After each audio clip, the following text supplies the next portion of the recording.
Welcome to the County Connection, your direct link to everything happening in beautiful Shenandoah County. Presented by the Shenandoah County Chamber of Commerce, we're here to plug you into the businesses, people, and stories that make our community shine. Get ready to be informed, inspired, and connected. This is the County Connection.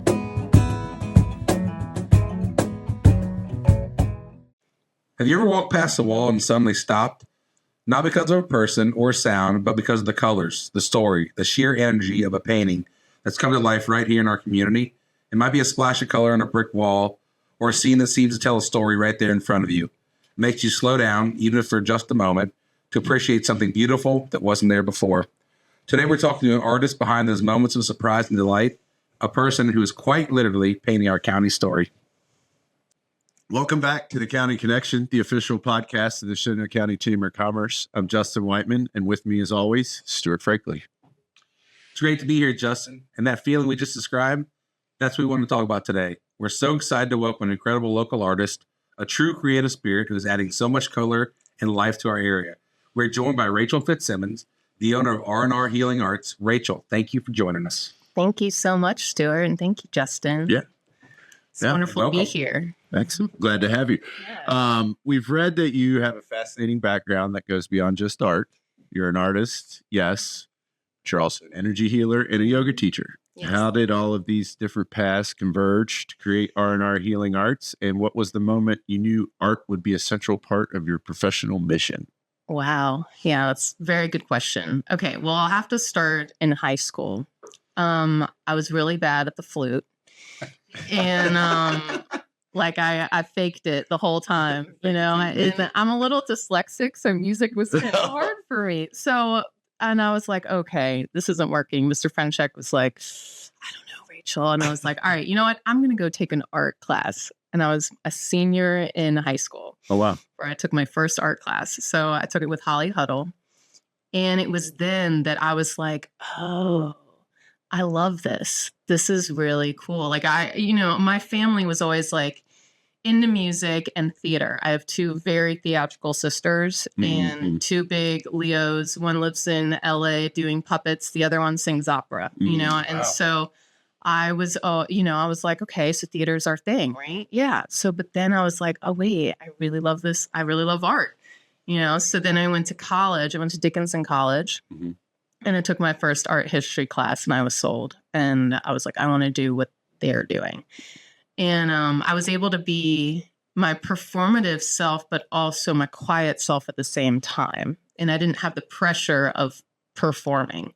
I could do it on my own time. I could do the artwork on my own time, but then have something at the end. Mm-hmm. So then I just did art in college. That's what I did. I was doing a little bit of dance, but mostly art. And actually, it was interesting. I was going to move to New York City and do art there, but I had an accident where I broke my pelvis and hurt my back. And so then I moved back home. I needed to be back home in the Shenandoah Valley, and I went to massage school. And just to be in the healing arts, I kind of left art at that point. I was a little depressed and went to massage school to try to heal myself. And during that time, I crossed paths with Dr. Fernand Poulin. He is a chiropractor by trade, but he has roots in the Algonquin and Ojibwe, and he is a native shaman. Oh, wow. So I then started studying with him. Mm-hmm.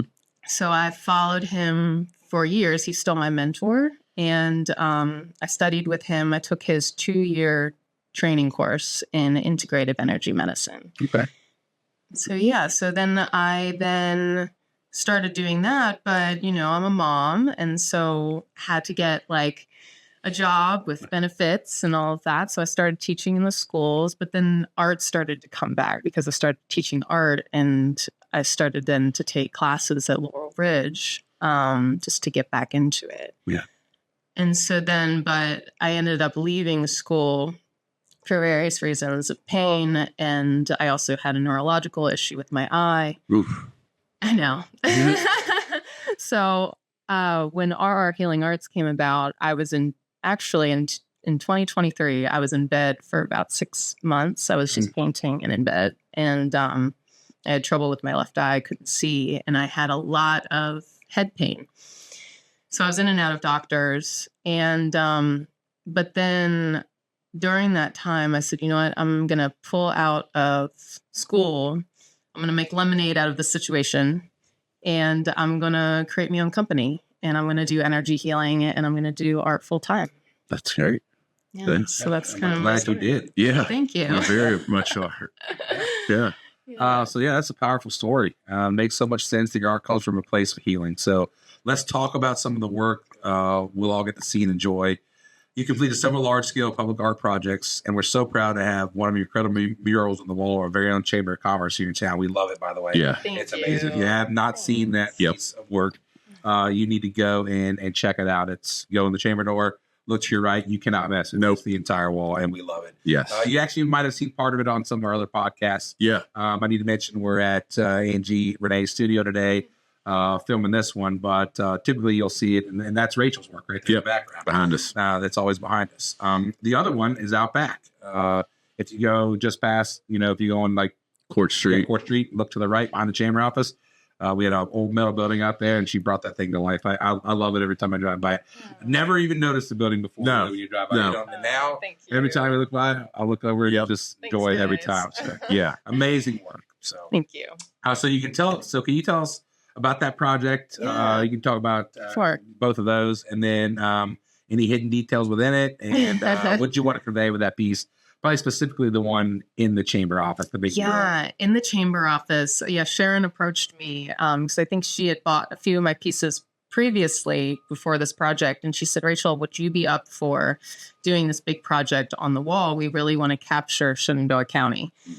And I said, okay, so let's talk details. What do we want? What's our vision? So I love that. That's one of my favorite parts is having the minds come together and talk about vision. And so then Sharon and Jessica sat down with me, and Sharon told me that she really wanted to highlight businesses. She really wanted to highlight Shenandoah County in that way and to really bring it to life.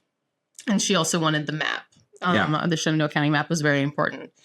And I thought about that, and I said, what if we put the map in the middle, and then on the outside, from the southern end to the northern end, we have like a montage or like little vignettes of the county, and to really highlight, almost like it's like you're in a dream world, like you're like coming in and out of these businesses that we all know and love. Yeah. And then having the map in the middle, and the map was a different style on purpose. The map was more kid friendly. Like if you were in an amusement park, one of those maps, and you're trying to find it. And so we wanted kids to be able to like find a logo and say like, oh, there's that, or, like something that they recognize. And so we had the vision, and I was like, okay, let's go. So, and then I just go in there and don't think about anything else, put on my headphones, have all my podcasts, have my, music.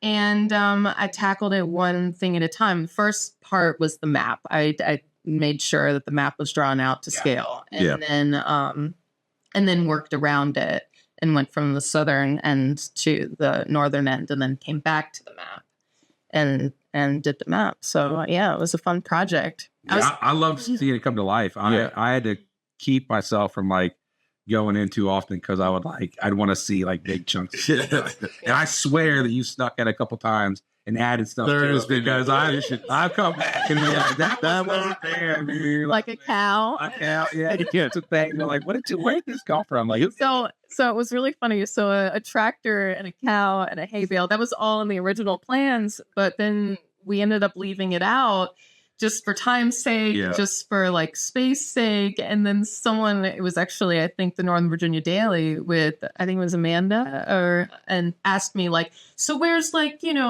agriculture, where's tractors? And I was like, I gotta go back in. Yeah. So I did. And I secretly like went in when no one was in there, and I threw up a cow and a tractor.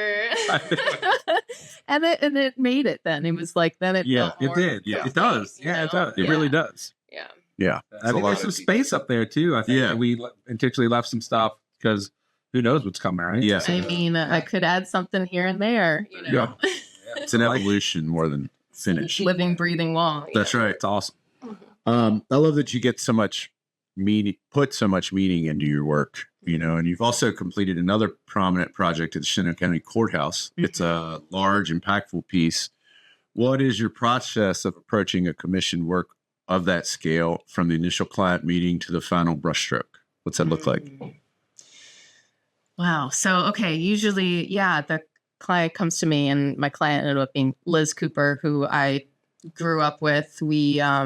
She's one of my oldest friends. And, she approached me, she's a Commonwealth attorney, and she approached me. She said, Rachel, I really want something on our wall in our conference room. And I said, okay, what are you thinking? She's like, I want the river. I want the mountains. I want animals that are particular to Shenandoah Valley, but I also want native flowers, native Virginia flowers. And I said, okay, all right. So at first she wanted the whole wall, but then we thought about it, and the table's really close to the wall. So it'd be kind of a lot all the time, and so I ended up saying, well, why don't we I love working in circles. And so it's almost like a mandala. And I said, why don't we do a circle? And why don't we have the river and mountains, and the animals we chose were a stag, 'cause that's just very Shenandoah County, with deer. And then we chose a fox because she wanted to highlight the seasons too. Yeah. So in a fox against white snow is just really, a pretty picture. Then a cardinal, and a cardinal being the Virginia bird, but also with cardinals, she said, that there is belief that cardinals can come as signs from people who have passed. And so we wanted those animals to be prominent, and then also the Virginia flowers. So we talked about it, and she was like, okay, all right, that sounds great. And sometimes with clients, I'll show them like color swatches or something, but with Liz, we know each other so well that she just was like, I trust you, go for it. And I was like, great. Which is great. I love that. So then I just went to work, and I dove into that project, created a circle, kind of a mandala, kind of the same feeling as the other outside chamber mural, where it's the Shenandoah Mountains, but it's almost like at this dreamy, mystical place as well, with the colors, kind of like a pink hues and blues. And then created the piece, and it is now finished. Doing some research for the flowers was really interesting because I'm not as adept at knowing the Virginia flowers. So going into it, being like, oh, okay, the red cardinal flower, or wood sorrel, or dogwood, rhododendron, it's like, so, and then to actually like, I used just actual photos of those flowers and then painted them around the edges. That's awesome. I just bought an awesome book from Bonfire that is, it's literally just native plants to like Virginia, but specifically the Shenandoah Valley. Okay. So it's like trees, flowers, large and small trees, shrubs.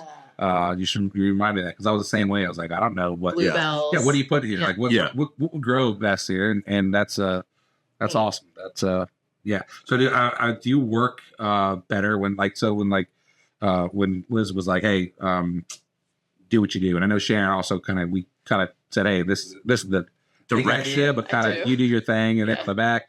Because I mean, your pieces are amazing. I mean, you look at them and just like it's visually it's stunning. A lot to take in. Is that a better creative process for you that made you say, "Hey, paint X" versus you say, "Hey, here's an idea, run with it"? I love that because I'm a bit of a visionary, and so I don't mind if they have something specific that they wanted, like it did the logos out, the Food Lion parking lot. And that's great, by the way. That looks really good. Yeah, so it's like something like that. It's very specific, very much like I had to match colors, and that's just a different process, rather than like just have it organically come to life. And if I have to change something as I'm going along, then that's okay, So it's a different process. But yeah, I do like that freedom. Well, let me give you a plug because I will say that, I didn't realize you did logos and stuff like that as well. And I will tell you, every time I drive by that building and I see those 3 logos, they just stand out more than a normal sign. You really notice them. And when I drove by there, because I think I saw you out there one day and honked at you when you were doing the work, but I was like, that's awesome because it really does just bring that building to life versus them just putting up 3 different signs or having them on the building. It's just a really creative way to do that. So if you're out there and you're looking for, That's what Patriot Heating. Yeah. There were like 3, there's 3 different ones, right? Yes. I'm like, which ones? Shenandoah Aesthetic. Yes. Yeah. Patriot Heating, Cooling, and then Kimball Electric. Yeah. Yep. That's right. Yeah. So if you're looking for a logo and you need one on your building, right here, R&R, she'll knock it out, and they look fantastic. If you're up going through that shot about the Sheets intersection, head towards the state park, check it out, and you're right there. So, Rachel, your work is so vibrant, really feels alive. What is the piece of art or artist who's inspired you personally? What is one artistic principle that you carry with you at all your work, whether it's a huge mural or a small painting?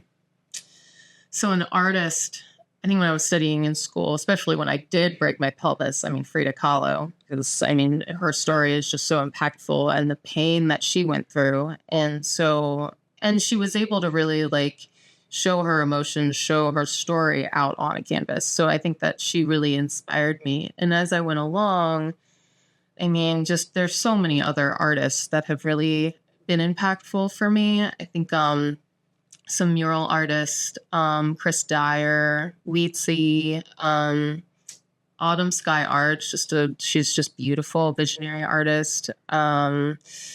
Let's see, there are just so many, but those artists I really keep in my back pocket. And Cheryl Pope is amazing.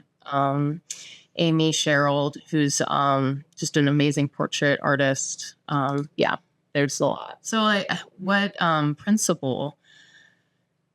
Make it true, make it authentic, make it you, investigate what is your style. We can use other people as inspiration, but what is really you? And I think doing art more and more, you discover that. And I think for me, it's really creating vibrant color and magic and allowing people to just take it in for a moment.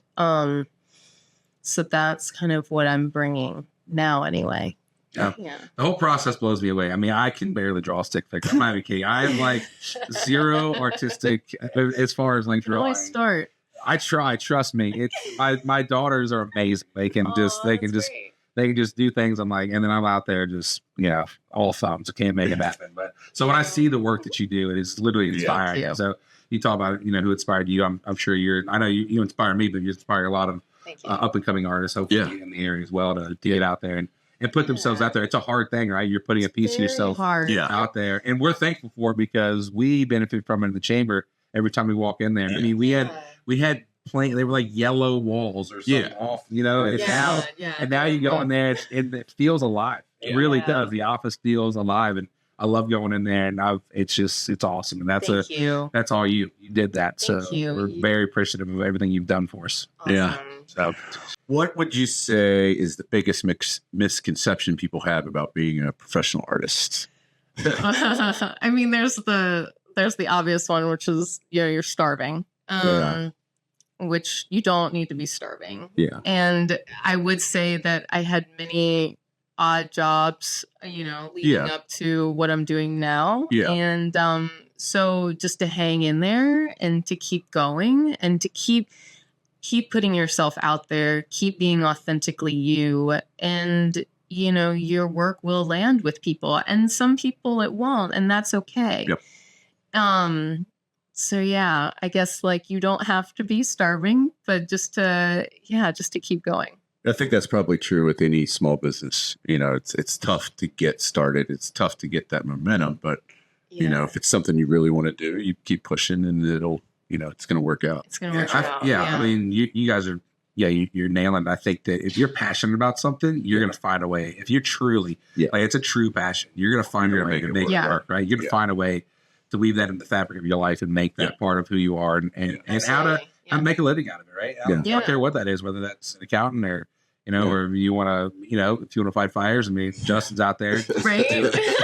He's figured out how to make that work. And, and then art, right? So, and if he's passionate. Like a lot of like body issues and pain, but I was still like, okay, how am I going to make lemonade out of this? How am I going to do this? And maybe that's just my like business Capricorn side. But, if you're really passionate about it, you find a way. Yeah, I agree. So, all right, here's one. So if you could paint a mural anywhere in the world, anywhere, where would it be? God, I've spent some time in Nepal. And I would love to paint in the schools there. It's definitely, it's a beautiful place, first off, with the mountains. And I just really resonate with that culture. Yeah. And so I would love to paint one in the schools there. And I have some friends there. So that's really cool. Yeah. Yeah. That's cool. We've seen you working with your headphones on. It's probably a necessity, I'm sure. What is your go-to music or podcast that you listen to while you're painting? Okay.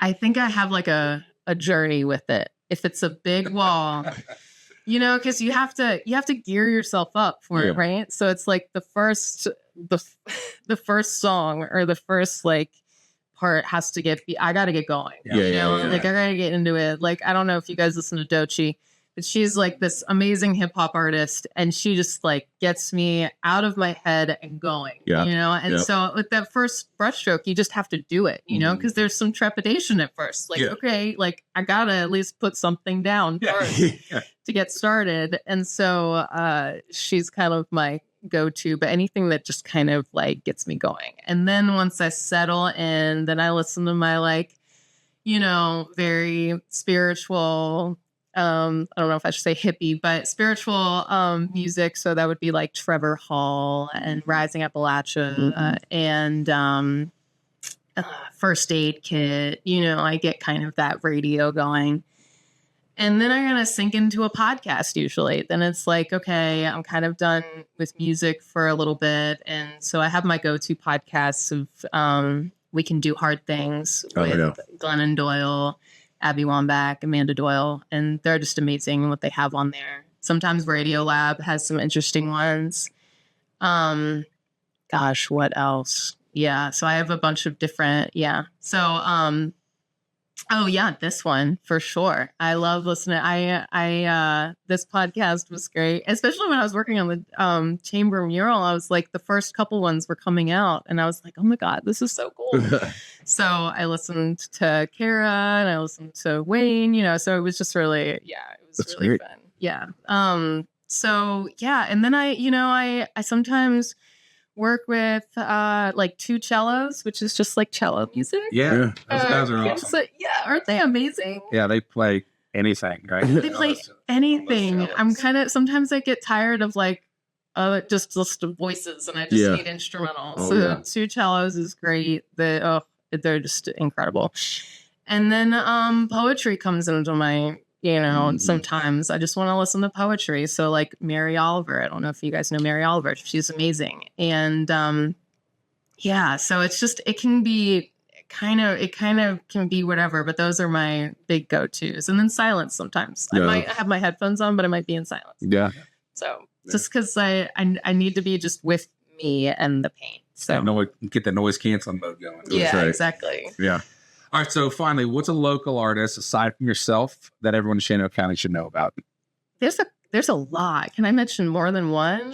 Yeah. Okay. Yeah, all right. Because this is I'm just so like amazed at how much, like growing up here, I just didn't see as much like art and vibrancy as what's happening now. And it's just really incredible. I'm going to shout out to Jessica Dallinger, who's the VECA president. Okay. If you ever get a chance to hear her play violin, oh my gosh. There's some other muralists in the area. I know there's Entity doing Studio Sasquatch. She's doing some incredible things. And I don't know if you know Sarah Gallahan, who does like, she's more Winchester, but she's just like incredible with what she does in different schools and for the town and everything. Let's see. There's so many. At Becca, if you just walk in there, you see Penelope Carroll's work, who is an oil painter. She's just like, oh, how she captures nature is amazing. Summer Care, she has a banner out here. How she does mountains, I don't even know. She like, because she just has the tiniest detail, and she's just really incredible with how she also captures skies. So I really love her work.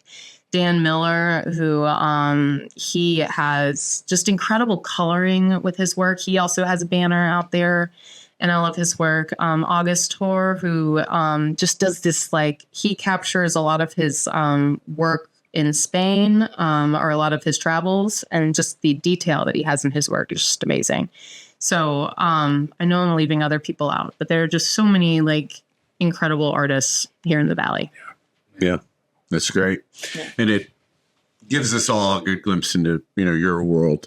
But let's talk about business, because I guess we need to in the Chamber podcast. From your perspective, why should a business or organization consider including art in their public or private spaces? And what value does it bring just beyond decoration?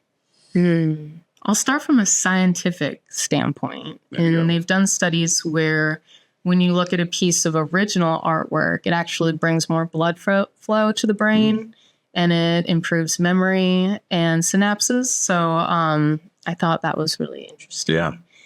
And also, too, I just think it's like really neat for a business to value artists and not just put up something that's like from, I don't know, TJ Maxx or, Target or something. They really value creativity and ingenuity, innovation. Yeah. And that's what I love. And I love that, when they have a vision and bringing that vision to life, it's just a really special thing. And then can be a permanent installation. Yeah. And so, So that's what I would say about that. It's memorable, that Yes. people are going to recall that, and, thinking about something, they're going to think, oh, this place I was at. It's going to just help people recall different businesses that they've been to, or the chamber office, or, the town itself. Somebody might pass through and say, oh, Woodstock. Yeah. Beautiful murals. So they did with the boxes. Yep.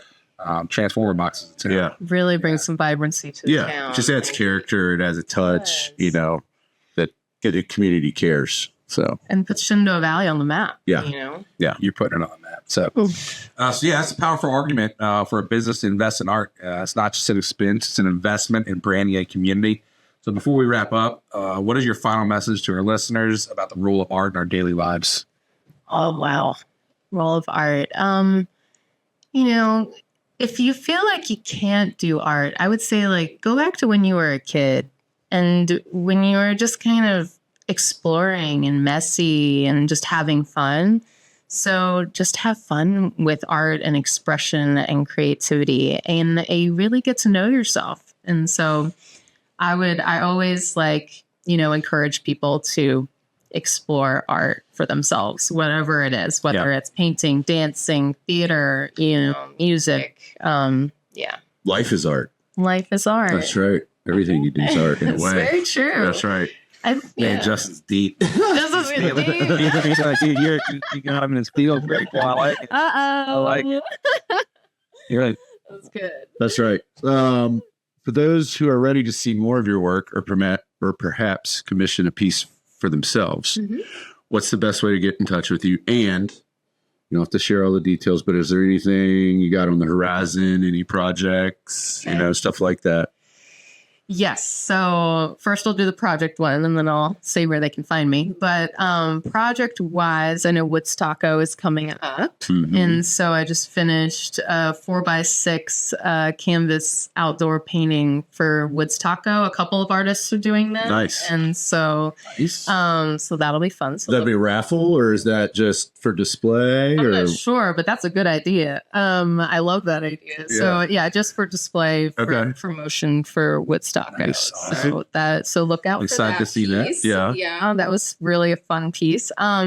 I will be submitting a piece to Melissa Ichiuchi's Studio Gallery in Front Royal, so hopefully I get to be part of that show. It's the DMV Women's Survey Show, so it's all women artists. Cool. So it's a really cool show. That's great. Yeah, I have a show coming up in Harrisonburg at Frame Factory. They're doing a group show on tarot cards. So you had to create your own new tarot card. So on a wooden board. So I'll be part of that show. So I know there's others. There's another mural I'll be working on and working out the details of that one. Cool. You have to let us know once that gets going. I will. So you can find a lot of my stuff at my website, www.rrhealingarts.com, or you can email me at rrhealingartsllc@gmail.com. Awesome. And then, that's great. We'll put links. Links to the show. Yep. And all that stuff. Rachel, thank you so much for joining us today. It's been awesome. It's great. Coming into the County Connection. Thanks for your time. It's awesome. Yeah. Look forward to more work. Awesome. Great. Thank you. To take the next step in growing your business or to become a member, visit the Shenandoah County Chamber of Commerce at www.shenandoahcountychamber.com. There you'll find resources, our event calendar, and a full member directory. Be sure to check us out on our social media on Facebook, Instagram, LinkedIn, and YouTube. Thank you for joining us on the County Connection, where we connect business and build community. Remember, staying connected is how we all thrive. See you next time.